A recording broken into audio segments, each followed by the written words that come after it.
Seguimos adelante aquí en Entre Líneas. Doctor Álvaro Garcés, ¿cómo le va? Buenas noches, gracias por acompañarnos. Buenas noches, gracias por la invitación. ¿Más descansado, con más tiempo ahora? Sí, más descansado sin duda, porque debe haber pocas cosas más estresantes y demandantes que una campaña electoral. Me imagino. Lo imaginaba, pero no lo había vivido. No tanto. Claro. Quiero consultarle a propósito de varios asuntos que tienen que ver con el Ministerio del Interior, pero en particular con las cárceles. Y para ir sobre lo que ha pasado últimamente, ¿cómo se puede llegar a evitar episodios donde los presos escapan o intentan hacerlo cuando son atendidos en los hospitales públicos? Esto viene hace mucho tiempo porque una de las áreas de reclamo más insistentes en este sentido ha sido la atención.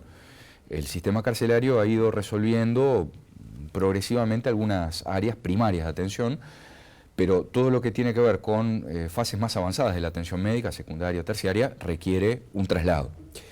Y en ocasión de esos traslados o durante la permanencia en centros de salud, han habido una serie extensa, recordamos varios episodios, o de fugas, o de enfrentamientos, o en fin, de violencia, que son, por cierto, muy poco deseables. El tema es que la falta de seguridad no puede ser invocada como una circunstancia para no brindar la asistencia médica.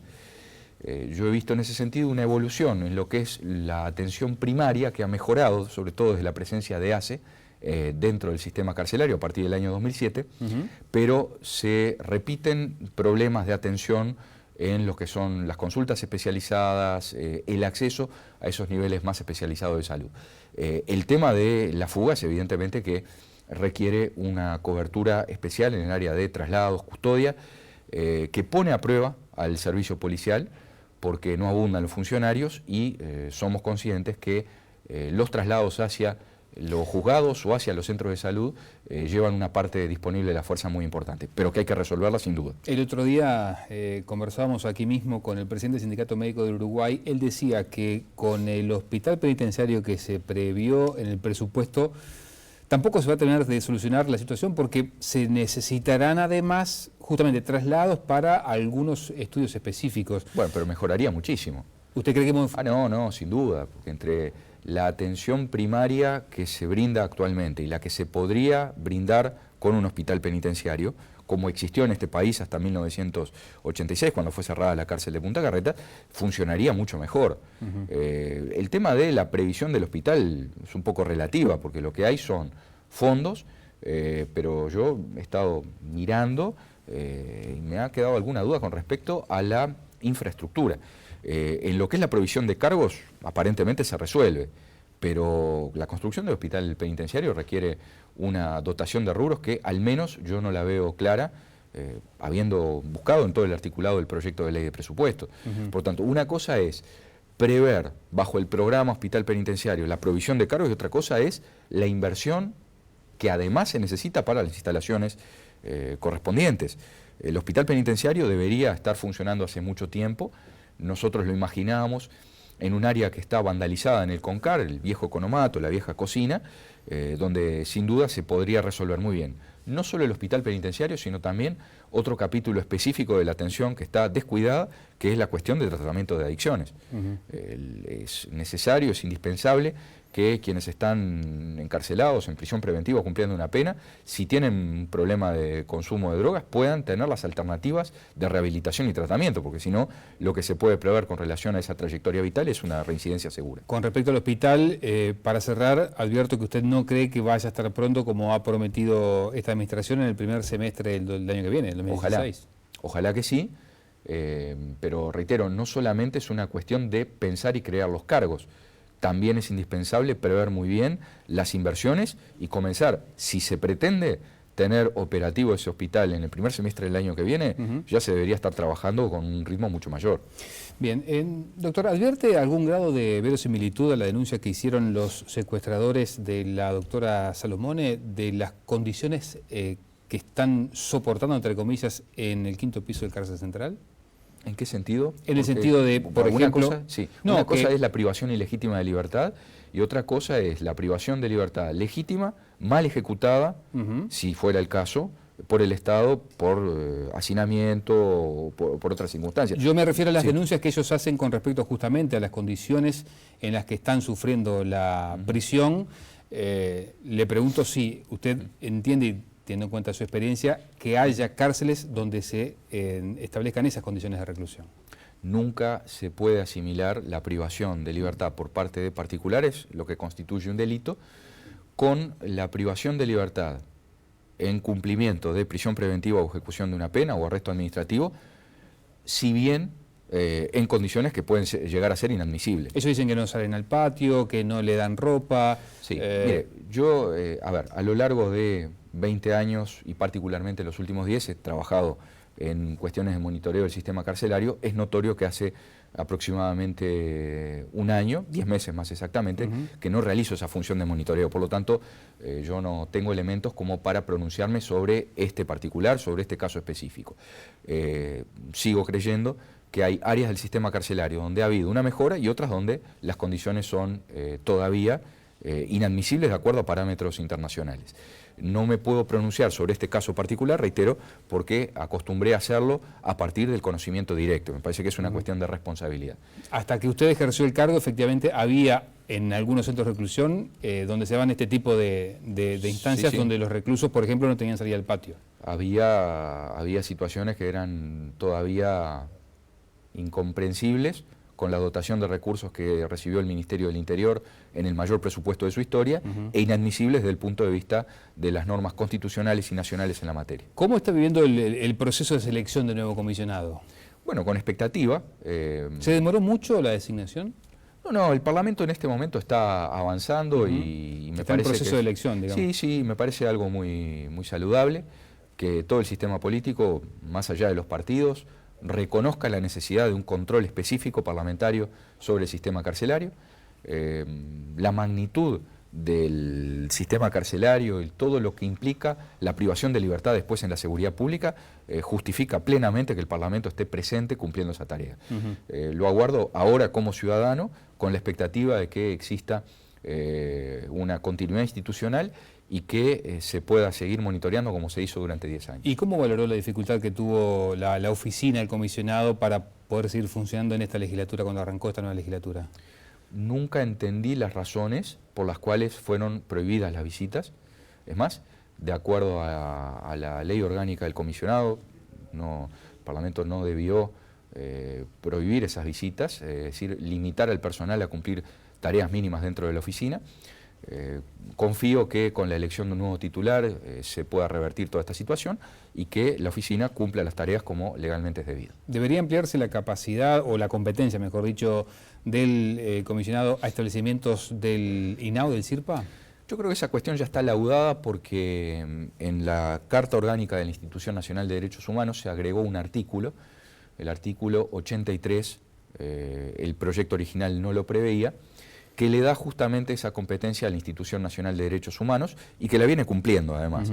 Creo que la clave en ese sentido es coordinar adecuadamente las actividades. Eso también está previsto en la Carta Orgánica de la Institución de Derechos Humanos, que fue creada luego del comisionado parlamentario. Entiendo que hay complementariedad de las funciones, que no hay oposición, que es en todo caso inútil duplicar los esfuerzos, y que lo racional es en esta área coordinar y que entonces haya un control de toda la privación de libertad, es decir, en las cárceles, en el INAU, y por supuesto que haya un control que todavía no se está cumpliendo sistemáticamente en un segmento muy importante y muy olvidado, que son las colonias psiquiátricas. Bien, cierro tema carcelario con una pregunta que le quiero hacer a propósito de declaraciones que hizo Javier Miranda, el director de la Oficina de Derechos Humanos de la Presidencia de la República. Él decía que, bueno, que el sistema penal debería aplicar muchas más penas alternativas a la prisión y que la privación de libertad tendría que estar reservada para casos específicos y delitos graves como el homicidio. ¿Lo ve tan así? Dejemos de lado la última parte, que es solamente la prisión preventiva para cierto tipo de delitos. Durante años hemos formulado recomendaciones y luego los organismos internacionales, recuerdo el Consejo de Derechos Humanos, a nivel del Sistema Interamericano de Derechos Humanos también, hicieron observaciones sobre el uso de la prisión preventiva en Uruguay. Un uso que está excediendo lo que es lo puramente cautelar, lo preventivo. La prisión preventiva sirve para asegurar que la persona no cometa nuevos delitos, no se sustraiga a la sujeción del proceso o no destruya pruebas. Fuera de esos casos, cuando se emplea excesivamente, la prisión preventiva se transforma en un adelanto de la pena y en realidad es un adelanto indebido. venimos sosteniendo hace mucho tiempo que es indispensable una reforma procesal penal que sitúe las cosas sobre los pies y no sobre la cabeza como está en este momento. El principio está invertido. Lo que debería ser una medida preventiva o cautelar es la regla. Entonces, yo no lo ligaría a cierto tipo de delitos, sino que es una cuestión general de empleo, de racionalidad de la prisión preventiva, donde es notorio que hace años que se viene aplicando de una manera poco justificada y que le ha valido a nuestro país observaciones en todo plano, a nivel internacional. Bien, doctor, ya van más de 100 días de esta administración, la segunda del doctor Tabaré Vázquez. Una de las promesas que realizó Vázquez siendo candidato fue que se iban a reducir las rapiñas en un 30% a lo largo del periodo. Lo recuerdo. ¿Usted cree que se va a llegar? No, estoy convencido que no, lamentablemente.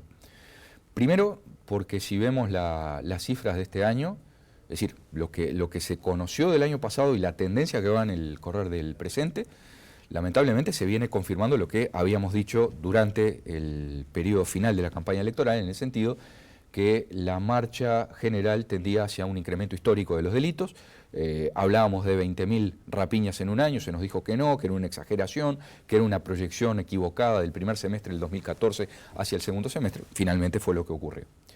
Creo que lamentablemente el Poder Ejecutivo no va a poder cumplir con esa promesa, no porque no sea posible, sino porque está equivocando los medios. Y ya en la ley de presupuesto se advierten medidas equivocadas. ¿Por ejemplo? Bueno, la absorción de Caminera por la Guardia Republicana es claramente una medida equivocada. ¿Por qué? Y de las 5 fases del procedimiento policial, tenemos que una unidad como la Caminera tiene un énfasis muy importante en lo que es la observación y la vigilancia, la prevención y la disuasión. Y por el otro lado, la Republicana, que históricamente ha sido un cuerpo de choque, donde lo que ha predominado es su actividad en la fase de la represión del delito. Esto no implica que la Republicana no pueda generar disuasión de delito o que la Caminera no pueda intervenir en situaciones de represión. Pero ¿cuál es el perfil típico que tienen ambas unidades y la formación específica del respectivo personal? Son formaciones muy distintas, tradiciones distintas. Se está absorbiendo, porque no hay una fusión, hay una absorción por parte de la Republicana. Y me pregunto en la práctica cómo va a convivir el personal, cómo se va a adecuar equilibradamente, balanceadamente, las distintas fases de un procedimiento cuando, reitero, una unidad como la Caminera, que ha sido premiada internacionalmente en forma reciente por la Federación Internacional de Automovilismo, por todos los resultados en materia de prevención de siniestralidad, pasa a estar dentro de un cuerpo operativo especial donde predomina la tarea de la represión. Creo que conceptualmente es un error muy importante, no es el primero. Se insiste en una línea que es suponer que porque hay algunos funcionarios desleales que cometen actos de corrupción, hay que liquidar a toda la unidad. Este fue el argumento en su momento para cerrar el CAIMA, para terminar con la Dirección de Hurtos y Rapiñas en Montevideo, porque hay algunos funcionarios que realizan mal las cosas, se barre con una unidad. No parece racional y después la práctica pasa factura. ¿Usted cree que en el fondo, en esta determinación del gobierno, del ministerio a cargo de Eduardo Bonomi, está eso? Yo no lo sé porque no ha sido explicitado, pero forma parte de toda una lógica donde se han ido suprimiendo servicios, invocando que eran focos de corrupción. Si los hay que atacarlos y hay que ir hasta el hueso, neutralizando esas situaciones de corrupción. Pero eso no significa, por ejemplo, que si hay corrupción en las cárceles, entonces hay que barrer con toda la institucionalidad de cárceles. Si hay problemas de corrupción en otras áreas del ministerio, hay que barrer esos servicios. Lo que hay que hacer es depurar y reafirmar toda una línea de apoyo a los funcionarios que cumplen adecuadamente su tarea. No veo ninguna razón técnica que justifique una previsión como la que se proyecta ahora de prácticamente liquidar a la unidad de policía caminera. ¿Y para usted qué hay atrás? Hay una línea de concentración del poder bajo el mando directo del ministro a través de determinados cuerpos especiales como es la Guardia Republicana. Yo he sido partidario de la creación de la Guardia Republicana, he visto una tarea muy interesante de apoyo al sistema penitenciario, lo vi en situaciones de crisis, situaciones que terminaron con motines, creo que por un mal manejo ocasional del Ministerio del Interior, pero aún dentro de esas situaciones de crisis hubo una respuesta ya en el plano de la emergencia adecuada por parte de Guardia Republicana. Esto no significa que a la Republicana se le puedan estar agregando indefinidamente más cometidos. Escuchaba con mucha atención al señor subsecretario de Defensa, recordando que en el año 97 se le atribuyó al Ministerio de Defensa Nacional la custodia perimetral del sistema carcelario. La vida demostró que se actuó con realismo en ese momento, porque ¿qué hubiese sido durante toda la década posterior, con crisis tremendas en el sistema penitenciario, si no se hubiese tenido el apoyo del Ministerio de Defensa? Ahora, el tema es que en su momento se habló que la Republicana iba a realizar, además del control de las puertas, iba a tomar todo el control perimetral. Yo no veo que eso sea factible a corto plazo. Si la Republicana está en el operativo Luz Roja, está custodiando los perímetros, eventualmente, ¿no?, en el futuro, si actualmente lo hacen las puertas, ¿cuánto más? Yo creo que la Republicana fue creada, fue concebida para cumplir determinadas áreas y, es justo reconocerlo, ha tenido una participación buena en episodios de crisis. Pero eso no justifica, a mi criterio, que se vaya aumentando indefinidamente sus potestades, sobre todo evadiendo lo que es la intención original de su creación.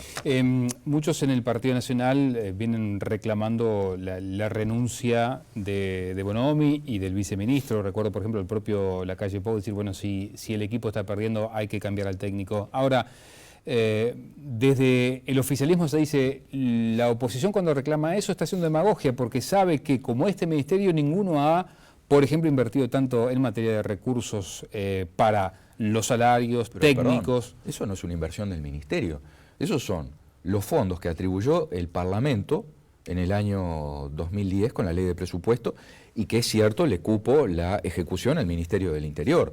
Después se abre el capítulo de análisis cuál ha sido la efectividad en la aplicación de esos fondos en cantidades históricas.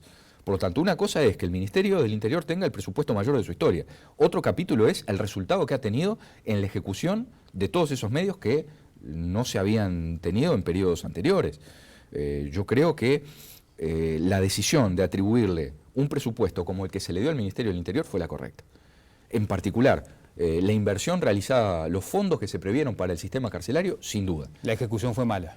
Y se perdieron oportunidades, sin lugar a dudas, y fíjese, en una etapa donde el país, la economía estaba funcionando a todo nivel, al máximo nivel, con los mejores resultados, con un mínimo de desempleo del 5,6, 5,7, el mínimo histórico, la curva del delito continúa aumentando. Y hay una cuestión que es elemental. En una sociedad donde hay mejor distribución de los recursos, empleo, cuando hay menor conflictividad social, el delito debería tender a disminuir. El delito, en ese sentido, podemos decir que es contracíclico. El problema es que en una etapa de la economía a todo vapor, las cifras de las rapiñas, en general las cifras de la criminalidad, se dispararon al máximo histórico sin que hubiera una respuesta efectiva de parte del Ministerio del Interior con el mayor presupuesto de su historia. Es en ese sentido que decimos que ha habido errores y fracasos en la implementación. Doctor, gracias por acompañarnos. Gracias, a las órdenes. Amigos, hacemos una nueva pausa, la última. Tras la misma nos detenemos en la interna del Partido Socialista, las diferencias que han surgido entre las diferentes alas de esa corriente. Enseguida lo analizamos. Ya venimos.